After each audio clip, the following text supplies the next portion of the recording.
good at binigyan na tayo ng pagkakataon na magkatipon-tipon, magkasama-sama at patuloy na magpalakasan sa bawat isa sa pamamagitan ng pag-aaral ng kanyang banal na salita. At siguro sa pagkakataong ito, no, we will not go directly sa ating study, but we will hear some yung input, no, how our study is impacting lives, church, tsaka yung ministry, no, of course including family. So siguro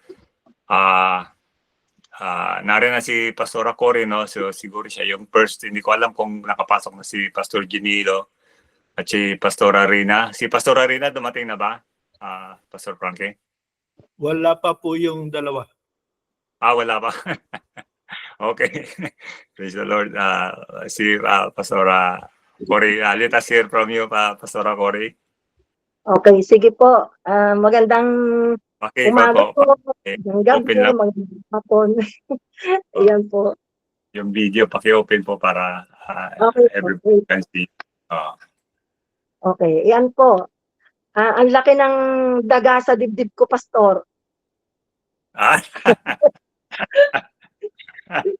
Okay po, kasi kung akin lamang pong babalik tanawan, yung dating system ng church, which is the traditional system, ano po. At dito sa ating pag-aral, napakahalaga po nung talagang pagtatalaga ng mga leaders. Ako po yung nagpapasalamat kasi noong tayo po yata ay may COVID pa po yata no, nung mag-start po tayo ng mentoring, kung di pa ako nagkakamali, with Pastor Bimboy through your initiative po, Pastor William, ano po. Online po yon. And since then po, hanggang sa magkaroon na po ng face-to-face na vision casting with Pastor Bimboy, doon ko po kasi parang naihalin tulad ko po sa pagbabasa ko din po nitong Nehemiah chapter 11. Nung time po kasi ng traditional system, marami kaming nai-evangelize. Kasi in fact, meron nga pong kada po matapos ang isang barrio or barangay, so bubunot uli kami ng name of barangay sa isang bote para yun ang punta namin. Pero wala pong naaalagaan. Wala pong napipreserve na mga kaluluwa. So, dito po sa intentional discipleship, which is, nakita ko po kung paano paano pinamahalaan ni Nehemiah yung rebuilding ng walls, at saka si Ezra yung pag-rebuild ulit ng temple. Parang nagre-rebuild po ulit tayo. Para sa akin po, yung church ng GNC Embawan, kasi nung pong pagkatapos po na kami ay masalang sa dun sa vision casting dito po sa ating ginagawang intentional discipleship, nagkaroon po ng maayos na governance na talaga po yung mga leaders dapat kung primary leaders na nagsimula po sa amin na 6, doon po nakita namin kung paano dapat kami talaga mag-work under pressure at talagang harapin yung challenges, kasi ang hirap-hirap po na makipag-usap sa mga tao na every week ay magkakaroon po ng regular na discipleship, ng cell grouping, ano po. So doon ko po nakita yung way, yung strategy patungkol po doon sa ating mga pag-aaral. At yung pong mga dati na 6 na primary leaders, na nagkaroon din po sila ng kanila. Di ko po alam kung malayo ito sa ating pinag-uusapan. What am I saying is, yung pong mga leaders, ang dapat talaga na siya ay yung pong tumatayong leader, nandun po yung self-sacrifice, yung time management, yung work under pressure, na katulad po kanina, at 11 o'clock, example lang po ito, kami po ay pinalad na makapartner ng Operation Christmas Child, which yung po yung program na yon ay 100 children ages from 2 to 4, 5 to 9, and 10 to 14. So kanina lang sinabi na kinakailangang i-submit na yung yung amin pong schedule kung kailan magkakaroon ng evangelism sa mga bata, yung outreach. Pagkatapos po yung kailangan din na i-submit yung schedule ng 1 week na everyday na pag-aaral for 12 lessons po kasi yon, at saka po yung date ng graduation at date po ng reporting ng lahat ng activities na naganap. So 11 o'clock kanina kasi po hindi po nagkaroon ng coordination yung pinaka team leader namin doon po sa coordinator ng OCC. March 6 pa po kami nakatapos. Yung papulong after the training of March 6, nagkaroon na po pala ng ng tawag doon ng chat sa isa't isa. So, kung hindi ko pa po kanina na ang tawag dito, na call out yung aming team leader, hindi po namin malalaman na bukas ay 1 to 4 ang pagkuha ng 100 shoe boxes na ipamimigay sa mga bata. So yung napakahalaga po nung yung coordination. Ang hirap po, ito po yung isa pong lesson, para sa amin. Nagkulang ng coordination kasi all the while ang pagkaintindi ko po, yung coordinator ng OCC ang magchat-chat doon sa amin pong team leader. Pero hindi po nangyari yon. So ako po yung naiinip. So ako po ay nagtanong na sa aming team leader. At yun, na-push siya na mag-text doon sa coordinator. So kanina lang po. Pero dito ko po nakita yung kapag ka po nakahanda lahat at mayroong willingness na sumunod. Kasi yun pong mga teachers na nag-train, yung 3 teachers, ay kanina po ay sa loob po ng 1.5 hour ay nagkaroon po kami ng nakapagbuo kami ng schedule, nakapagbuo kami ng activity ng kung ano ang gagawin namin, mga setup, pati po yung mga 12 na intercessors. Yon. So bukas po, yun nga sabi ni Pastor Nestor, pipick upin po namin yung pong mga 100 na shoe boxes at dadalhin po sa church. At Saturday po, 8:30, doon na po yung evangelism sa mga bata at distributing po ng 100 shoe boxes from other foreign countries po. Ako po kanina po din nangyari yung pagpunta sa mga bata. Talagang para po yung oras. Sabi ko nga po, kung ipadidiscuss sa akin, hindi ko wala ako i-discuss dahil kanina po ay after ko pong ma-submit yung aming schedule, bumaba po ako doon naghanap po yung sa ibang mga bata dito sa may surrounding areas dito po sa San Roque para sabihan na by 7:30 at on Saturday, ay kinakailangan bihis at kakaunin. So dito ko po nakita yung self-sacrifice ng isang leader. Kasi 1:30, hindi pa po kami nanananghali para lang matapos yung ma-organize at ma-submit yung report na hinihingi ng coordinator ng OCC. So, salamat po sapagkat sa pamagitan po ng ating ng mentoring new pastor ay na-enhance po yung aming capabilities sa pagiging leader na nai-steer po, nakaka-steer po ng heart, ng mind, nakaka-encourage, na motivate na para ganapin yung ipinapagawa, yung gampanin na ibinibigay ng Lord.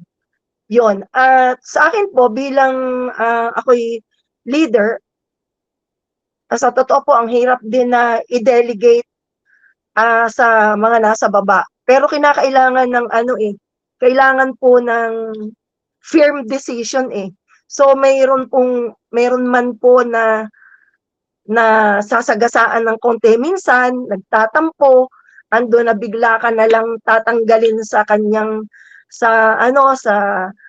i-remove ka sa list ng kanyang friends, walang magagawa kailangan din kasi na maging strong and determined ang isang leader para sa Panginoon. At ipag-pray niyo po ako kasi minsan nakaka-discourage din po at nakadi-disappoint.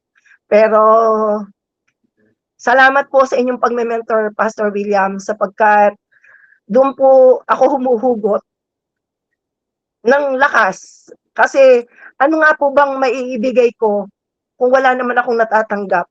Well, ako naman po hindi nag-aral ng Bible school. Kahit nag-aral sa academics, di naman nakatapos ng Bible school. At sa seminars lang po at sa mentorings na katulad nito, ako nagkakaroon ng karagdagang kaalaman patungkol po sa paglilingkod at pamumuno sa iglesia.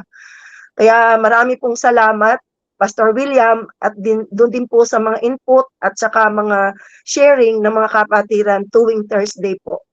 Yun lamang po. At salamat Okay. po sa kami. Thank you po. Maraming po salamat, Pastor Cory, sa inyong ibinahagi, no? Nakapasok na po si Pastor Junilo. Pastor Junilo, are you in? Wala pa po, Pastor. Si Pastor Arina. Si Pastora Rina, wala pa rin po. Okay, all right. We'll just open yung time para sa testimony kung sinong nais mag-testify. Anyone to share any testimony?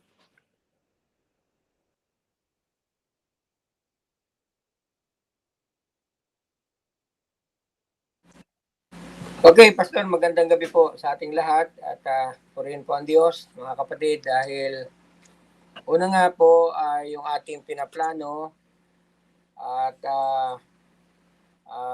na pagtatayo ng simbahan sa Aya, ay nakita ko po yung pakikiisa ng bawat isa na nagtutulong-tulong para lang maisagawa yung pangitain ng Panginoon natin na magkaroon ng isang bahay-sambahan sa Aya, San Jose. Last week po talaga, yun ay naka-schedule na paglilinis. Hindi lang kami natuloy dahil hindi pwede po yung iba. Sabi ko kay John Ray, kailan tayo, kahit na ilan lang kung sino yung mga available, ayun lang tayo, magsimula lang tayo kasi hindi naman kaagad-agad matatapos yan.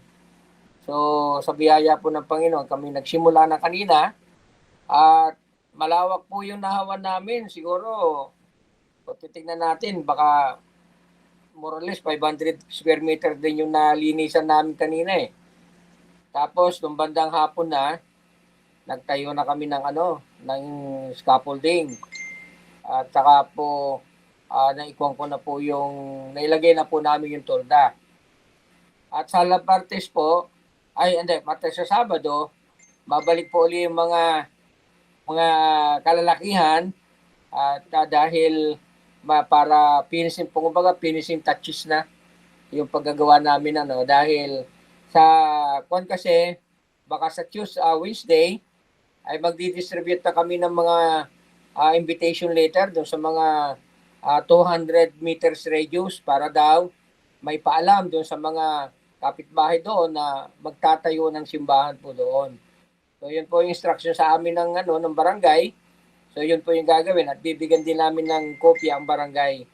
So siguro po pag na-distribute po namin ng Wednesday, baka po Saturday ay magkaroon na po ng doon ng public hearing.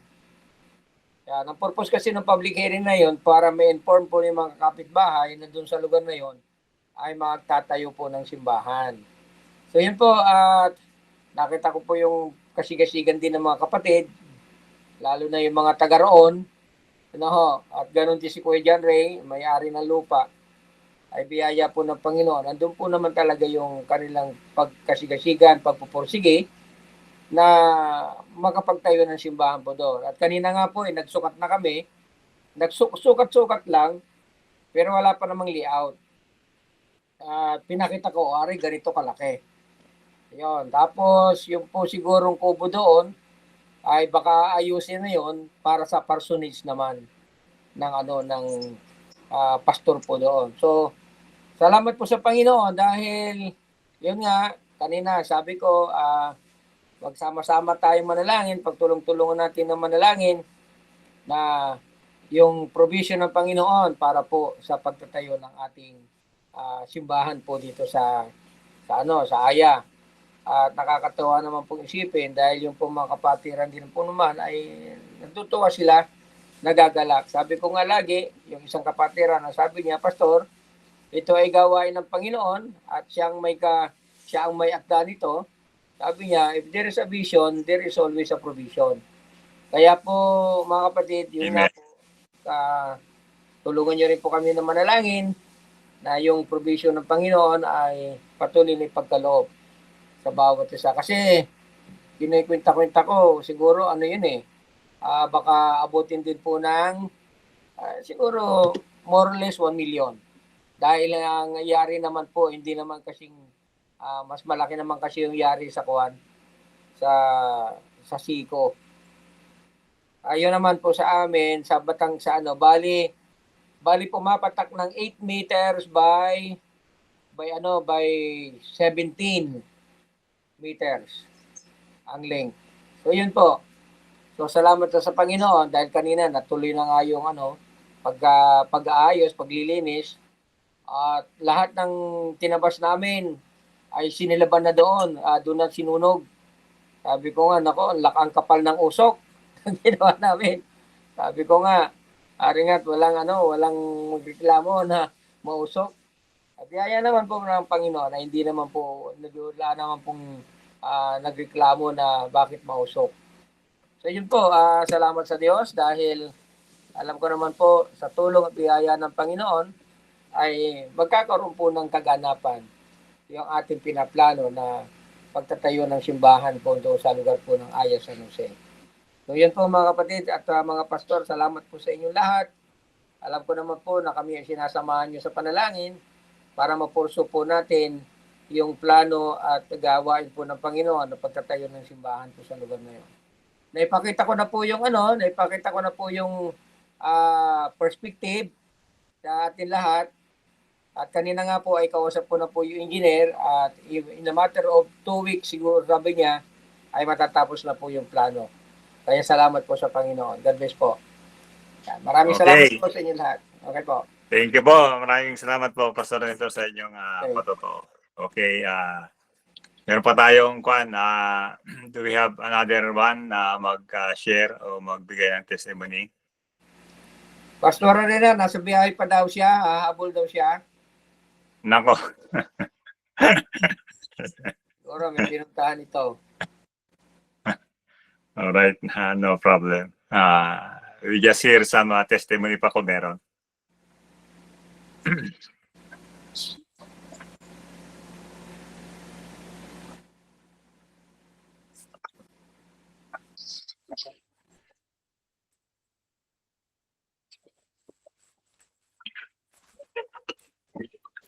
It seems na wala nang gusto mag-share, no?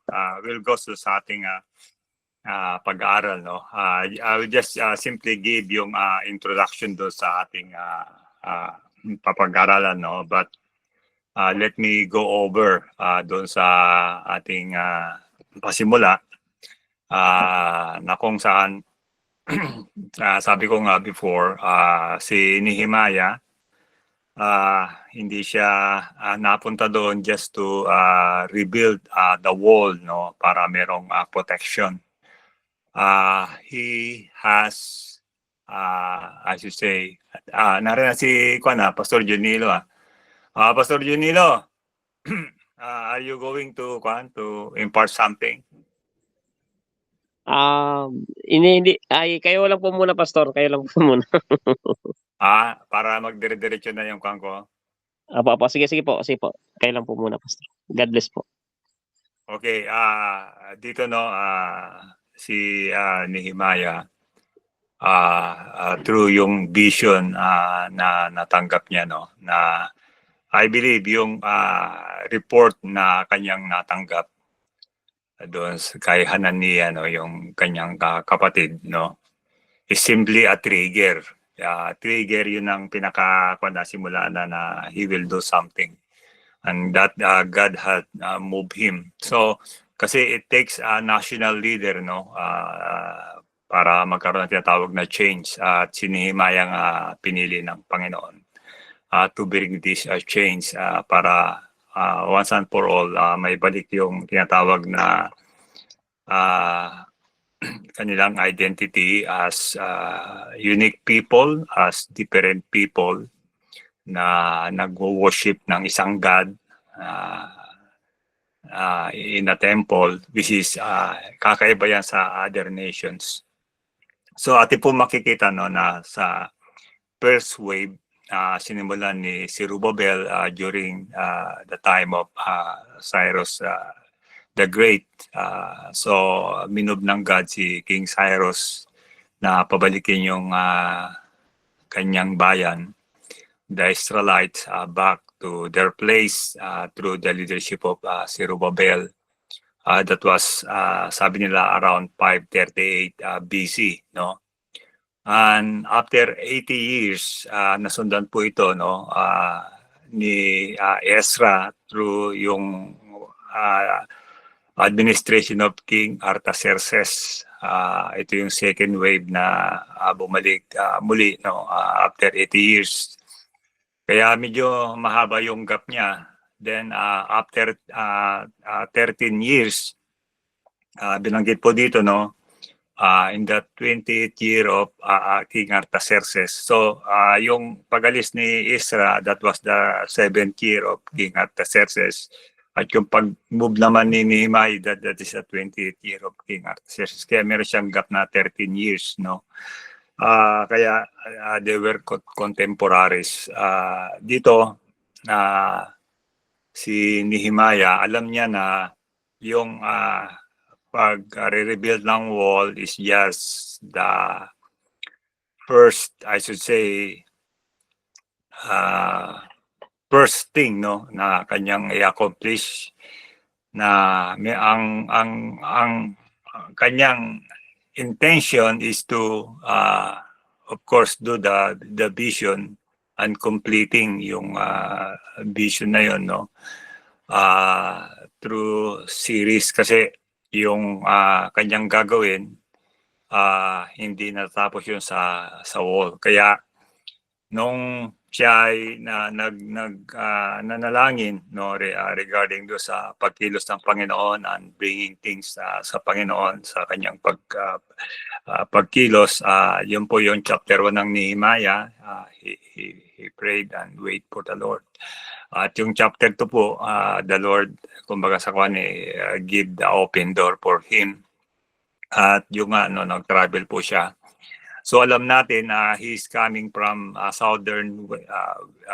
southwest ng ng Persia o ng Iran ngayon, na kung saan naroon yung tinatawag na capital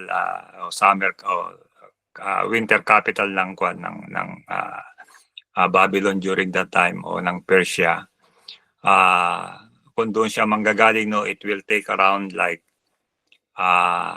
kasi to travel from southwest Persia going to Jerusalem, at least it will take 3 months, around 900 miles, no. Ito po yung during that time, kaya hindi siya basta-basta bumabiyahe, at bukod doon is also dangerous along the road kasi may mga tulisan, may mga bandits who will taking advantage. Kaya nga when Nehemiah requested the king, kailangan niya ng escort, kailangan niya ng protection, and of course kailangan niya rin ng materials, no. Kaya nung dumating siya sa city, kumbaga sa the people knew there must be somebody, kasi nga meron siyang mga dalang, kumbaga sa military escort, no. So ayan po, because of this, sabihin na kuha niya yung message, o nadala niya yung message, nakuha niya yung mga tao para dalhin yung message, and that is to start all over again, to rise up as a nation. At yung kanyang motivation, yung kanyang inspiration, ito yung nagtulak sa kanila para magkaisa. Through that, no, nagkaroon ng tinatawag na assignments kung sino-sino yung mga magtatayo saan yun, kung anong area ng wall. But somehow alam natin na pag merong ginagawa ang Diyos, of course, the enemy is also active, no? Para ah, i i-discourage yung work na yan. Kaya sa chapter 4 naroon yung Nehemiah being ridiculed o yung mga gumagawa doon, no? Then nagkaroon ng internal problem, no, na discourage yung mga manggagawa, but somehow he was able to overcome. At then yung sa Nehemiah chapter 5 naman is nagkaroon ng tinatawag na oppression, no? Part pa rin ng problem yan, no? Na kung saan yung mga Israelites nakasangla yung mga lupa nila o yung mga anak. So mayroon silang mga concern, no, that they cannot move on, at ito yun in-address ni Nehemiah. Then alam natin, no, Nehemiah is a generous person.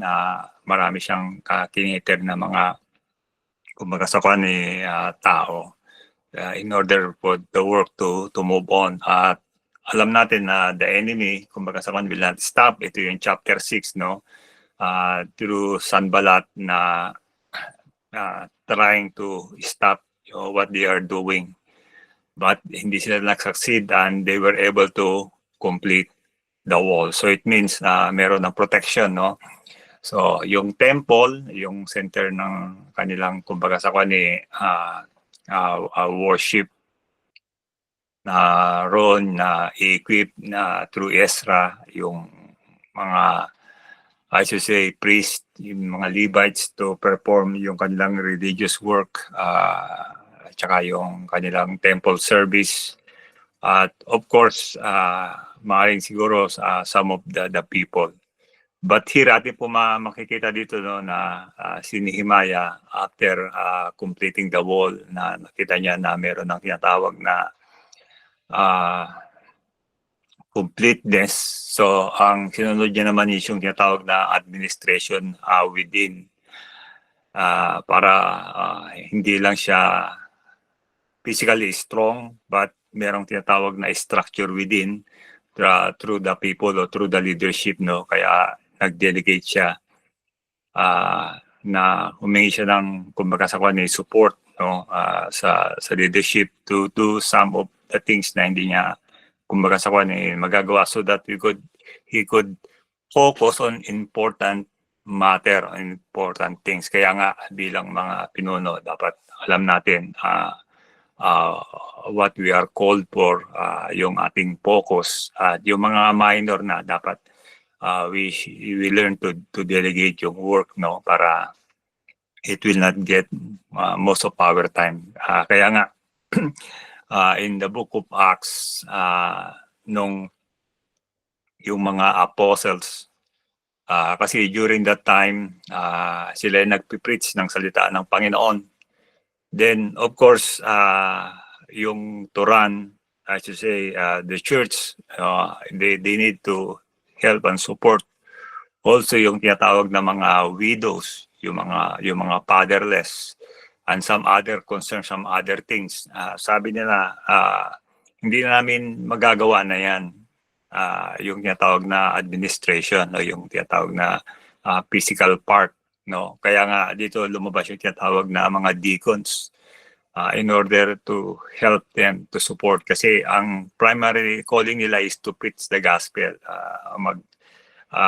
hayag ng salita ng Diyos, mangaral. So yun ang primary work nila, no, na dapat nilang bigyan ng kwan. Kaya through that nagkaroon ng tinatawag na panibagong set of officers to do yung physical matter, kasi sila yung sa spiritually. So yan po yun. So si Nehemiah ganon din. Isibihin as a governor, ikinakuha niya yung tinatawag na overseeing. I believe dito ay hindi lang Jerusalem, hindi lang yung city, but also yung tinatawag na the province of Judah, and probably ultimately yung buong Israel, na kasi he is being recognized at meron siyang backing ng hari dito, no. Then after that, na kung saan merong tinatawag na order na or organization, then tinawag niya si Ezra, no, yung nagkaroon ng assembly. Ito ngayon yung tinatawag na the heart. And that is yung salita ng Diyos. Kasi nga, napaka-importante na ang isang tao, deep within his heart, ay magugat ang salita ng Diyos, yung tinatawag na fear of the Lord. At ito yung kinakailangan na magpapakilos sa Kanya. Na gumagawa siya is because of the fear of God. Gumagawa siya because of the love of Jesus.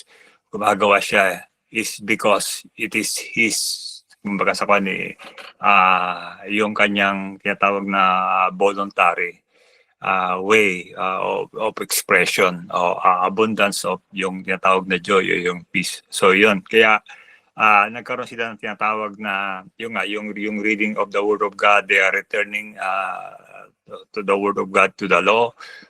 This is ito yung pinaka-importante na for people to be educated in the Word of God, na magkaroon sila ng fear of the Lord, na magkaroon sila ng tinatawag na enlightenment ng education, at bumalik sila tinatawag na ordered life o yung tinatawag na disciplined life through the Word of God. At because of that, yung nag-celebrate sila ng festival, which is na-discover nila sa salita ng Panginoon. And through hearing the Word of God, dito sa chapter 9, is people began to have this conviction. Because of this conviction, nagkaroon sila ng tinatawag na repentance, of course, and confession, no? At alam ko nga, yung confession is dalawang bagay yan, confession doon sa kasalanan at confession doon sa salita ng Diyos na from this on, the Lord God we will serve. Ayan po. At ito ay nag-lead sa kanila sa chapter 10 nga, na kung saan sila ay gumawa ng tinatawag na covenant o decision to follow Christ, no, to follow the law. Ayan po. At alam po natin, no, during that time, sa ating pong I should say kapanahonan, kasi sabihin yung during that time, ano ang pinakamabilis na transportation? Kabayo. Kung gusto mong mabilis, magkakabayo ka. Pero yung kabayo mahal. Parang you have to spend that much. So kaya yung mga affordable sa mga tao during that time is yung donkey. Kung meron kang mga gamit na i-move, kailangan mo ng ox o kailangan mo ng kariton. So masyadong, kumbaga sa kwan, parang very slow yung kwan, yung takbo ng buhay, no? Kaya ibig sabihin, tayo kasi is modern na, katulad yung travel from Susa to Jerusalem, 3 months. Ngayon siguro probably yung sa airplane is just only an hour or 3 hours away from that place, no? So malaki ang tinatawag na, kumbaga sa kanya, yung the way we see things, no? Kaya nung pumunta si Nehemiah sa Jerusalem, yung Jerusalem ay hindi siya ganon populated. Kaya hindi siya po ganon populated, no? At doon na-build nila yung temple, o na-build na nila yung temple during that time. Still yung mga tao, hindi sila doon nagdidwell. Kasi alam natin na yung tinatawag na urban living in contrast to rural living. Isibihin, pag ikaw ay nasa city, ang pamumuhay ay different sa village. Ayan po. So, isibihin, mas modern ang city kaysa sa village. So, ito yung isa sa mga change na akala natin during Nehemiah's time na maraming tao sa city. But even we start sa Nehemiah 11, hindi ganun ang situation. Yung Jerusalem, kukunti yung inhabitants niya, no? So kaya dito magkakaroon tayo ng idea na saan yung mga tao. Kasi nung they were invaded, no, kinuha sila ni Nebuchadnezzar before. Maraming tao na galing sa city during that time. Maraming tao ang galing sa city. So isipin yung city, naging parang ghost town siya probably, na only few people ang naroon. So yung mga iba, yung mga nasa villages probably hindi na siguro sila naisama, no, o naiwan siguro sila. Ito yon. But majority they were carried to Babylon. At doon sa Babylon, yung mga iba nag-start sila ng kanilang tahanan, ng kanilang mga businesses. At yung nag-prosper na yung mga businesses, ayaw nilang bumalik doon na meron ng through leadership si Zerubbabel, bumalik na. Yung first wave, yung second wave naman, bumalik na yung kay Ezra. So, sabihin, dahil may mga negosyo sila o mga nag-prosper na sila, yumaman na sila, kayo na lang ang bumalik.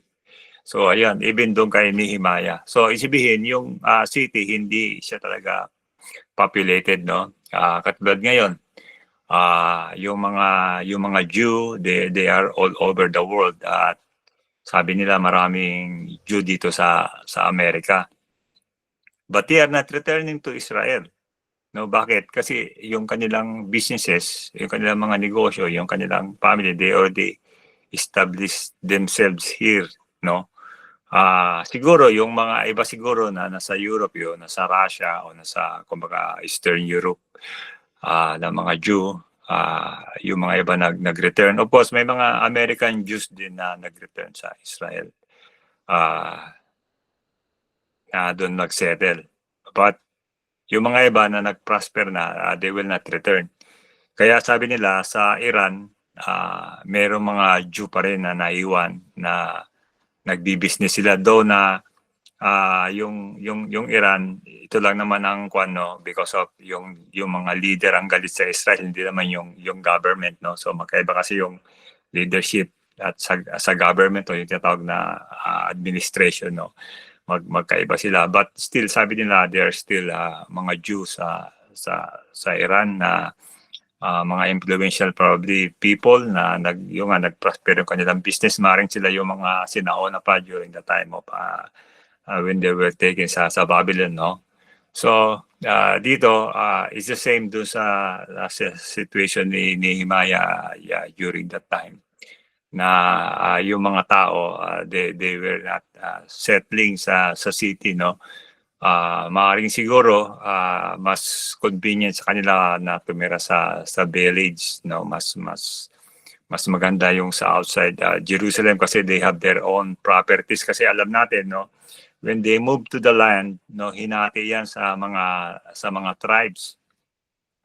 So isibihin, meron silang tinatawag na mga ancestral lands, at alam natin na ang Israel during the time, it is an agricultural country. So agricultural country sila, no. Yan po 'yon. Until now, of course, nung bumalik yung mga Jew in the modern time, still they engage in agriculture, no. Sila nga yung mga exporter ng flowers, ng fruits, ng different kind of agricultural food, no. Yun nga, at yung discovery na ng technology sa farming para mag-yield ng maraming kumbaga sa crops dito.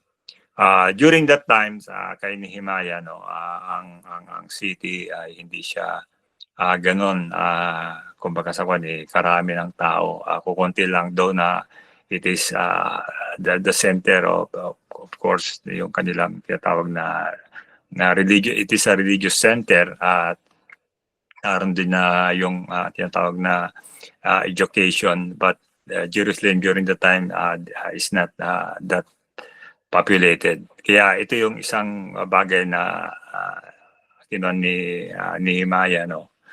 At of course during that time yung mga tao, they were already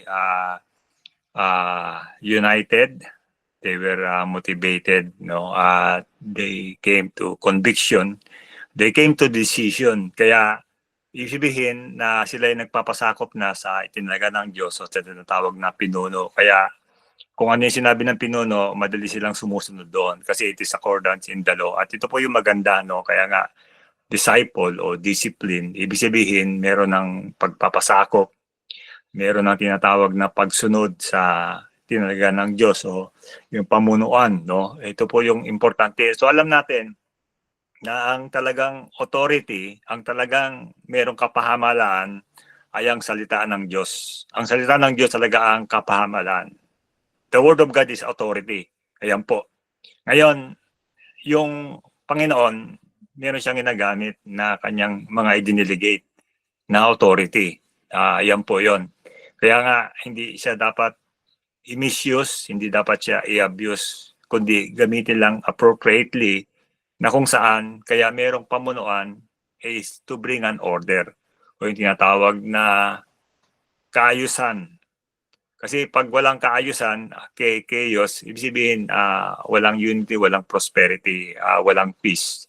So, alam po natin na merong pamunuan to bring an order at pag merong order, merong tinatawag na kapayapaan. At pag merong kapayapaan, of course, merong blessing. So, yan po yun.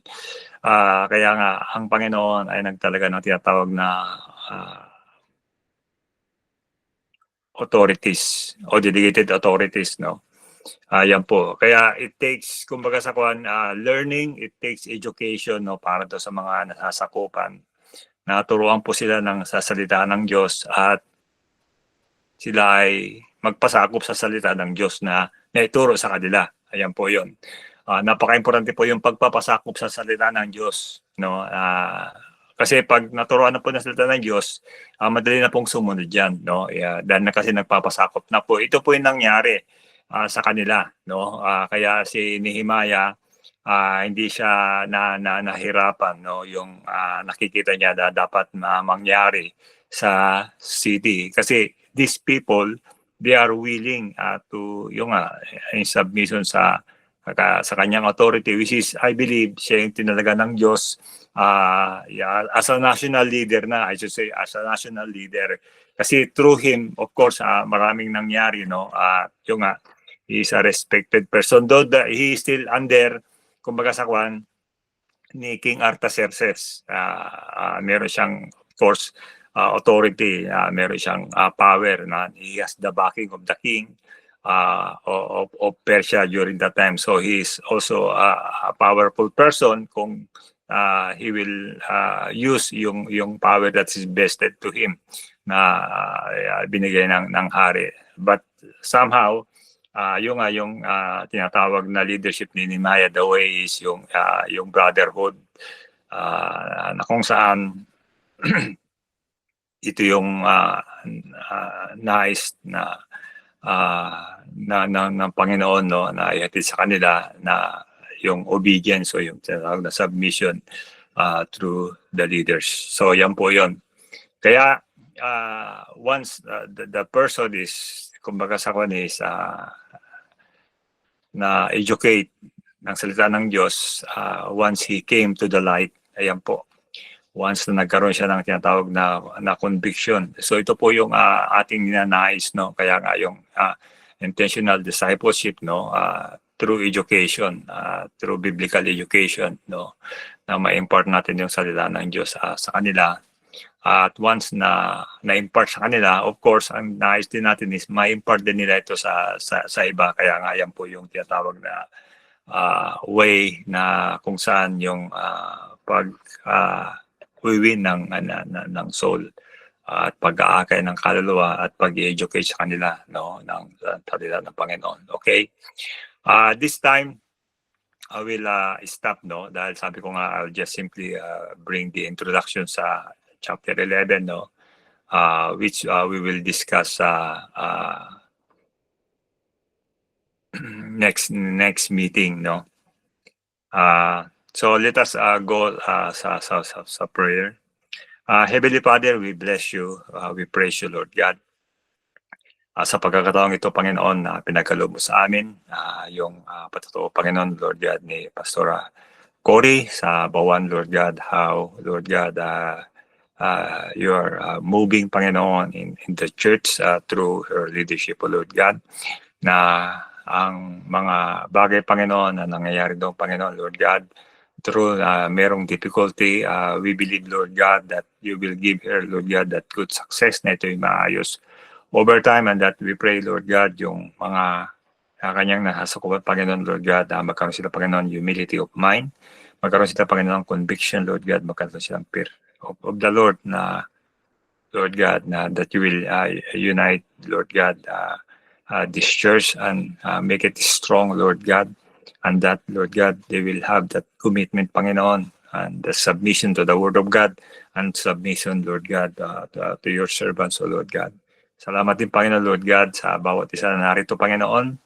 Lord, as God's servants, Lord God, na ang iyo, Panginoon, nais, Panginoon, is for us na i-align, Panginoon, Lord God, sa isa yung vision, may align, Panginoon, Lord God, sa Holy Nation, Panginoon, na nakita mo, Panginoon, from the beginning na mangyayari at the end, O Lord God, na ito yung Holy Nation na merong fear of the Lord, na being redeemed by the blood, na merong, Panginoong, discipline, na merong Christ-likeness, because nais mo, Panginoon, na ang iyong bigatin Son ay makopya, Panginoon, of all your children, O Lord God, and that they will conform to your begotten Son, that every believer will follow Jesus and they will be like Christ, Lord God, na that they will be walking, Lord God, in your love, that they will be walking in joy, in peace, Lord God, just like Jesus when He was here on earth, O God.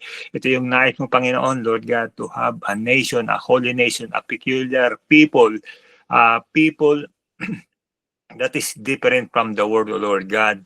People who are joyful, who are trusted, who are generous, who are humble. People, Lord God, who reflects the life of Christ, Lord. People who speak your word, O Lord God, who tell of your goodness. People who are who has this gratitude, who has, Lord God, a thankful heart, O Lord God. People, Lord God, that help, that support, O Lord God, ang iyong agenda, Panginoon, dito sa lupa, Lord God. Salamat po, Panginoon, Lord God. And we continue, Panginoon, Lord God, speak, Panginoon, Lord God, sa bawat isa na narito, Panginoon, Lord God, you have promised, Panginoon, Lord God, once, Lord God, you have your people, sabi mo, Panginoon, Lord God, that your people, Lord God, that they will be the head and not the tail, they will be up and not down, Lord God, and they will lend and not borrow, Lord God. Panginoon, mangyari, Panginoon, to sa bawat isa, Panginoon, O Lord God, na kung saan, Panginoon, ikaw nga po, Panginoon, ang pinanggagalingan, Panginoon, ang pagpapala, that your people, Lord God, will walk in wellness, that in wholeness, Lord God, and we rebuke any sickness in the name of Jesus, and we speak healing, we speak wellness and wholeness, Panginoon, sa bawat isa, and that your hand is not short to provide, Lord God, to every need, Panginoon, Lord God, as we lift up to you, Panginoon, ang bawat isa, O Diyos, na ikaw nga po, Panginoon, ang patuloy, Lord God, na mag-iingat at gagabay, Panginoon, O Lord God, and that your hand, Lord God, will be upon your people, O Lord God, that you will never leave us nor forsake us, and that you will prosper, Lord God, the things, Panginoon, na patuloy namin, Panginoon, gagawin, O Lord God, and katulad niya po, Panginoon, O Lord God, the vision you have given unto us, Lord God, we believe that provisions follows, O Lord God. Hallelujah. You are faithful, you are good, na patuloy, Lord God, hallelujah, katulad, Panginoon, sinabi ni David, the Lord is my shepherd, I shall not want.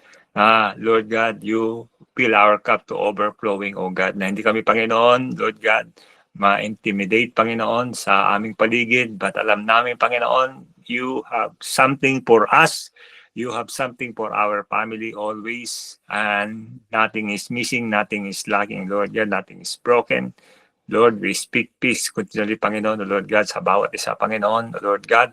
Salamat po, Panginoon, muli sa iyo, Panginoon, pagpapala, Panginoon, sa bawat isa, sa iyo, Panginoon, guidance, sa iyo, Panginoon, favor, O Lord God, na mangyayari, Panginoon, yung aming mga pinag-usapan dito, regarding, Panginoon, Lord God, yung mga plan, Panginoon, Lord God, yung discipleship, Panginoon, Lord God, yung conference na magaganap, Panginoon, yung mga plano, Panginoon, yung mga documentation, Panginoon, para sa mga church building, Lord God. Lord, we lift all these things to you, Lord God, sapagkat alam namin, Panginoon, Lord God, at sila yung Panginoon, thy kingdom come at patuloy, Panginoon, Lord God, ang iyong kaharian, Lord God, ay mangyari, Panginoon, Lord God, at yung pagtatayo, Panginoon, ng mga building, Panginoon, Lord God, is simply the evidence, Panginoon, na truly, Panginoon, Lord God, na ikaw, Panginoon, Lord God, ay kumikilos at gumagawa, Panginoon, Lord God. Thank you, Father, Lord God, Lord, sa aming patuloy na pag-aaral, and I pray, Panginoon, Lord God, na patuloy bubuksan mo, Panginoon, Lord God, ang our understanding, na ang aming, Panginoon, mga narinig aming matutunan, Lord God, it will not simply, Panginoon, and Panginoon, Lord God, in our mind, but it will be, Lord God, applied sa aming mga buhay, Lord God, that whatever challenges it take, Panginoon, Lord God, makita po namin how Nehemiah is doing, Lord God, yung mga principles, Panginoon, Lord God, in this book, na may apply po namin sa aming buhay, O Lord God. Thank you, Father, O Lord God, for this meeting that you've given to us. At patuloy, Panginoon, O Lord God, that you will prosper your people, Lord God. Salamat po, Panginoon, for this time you have given to us. In Jesus' name we pray. Amen and amen. Amen. So, Amen. maraming salamat po. Amen. Thank you po.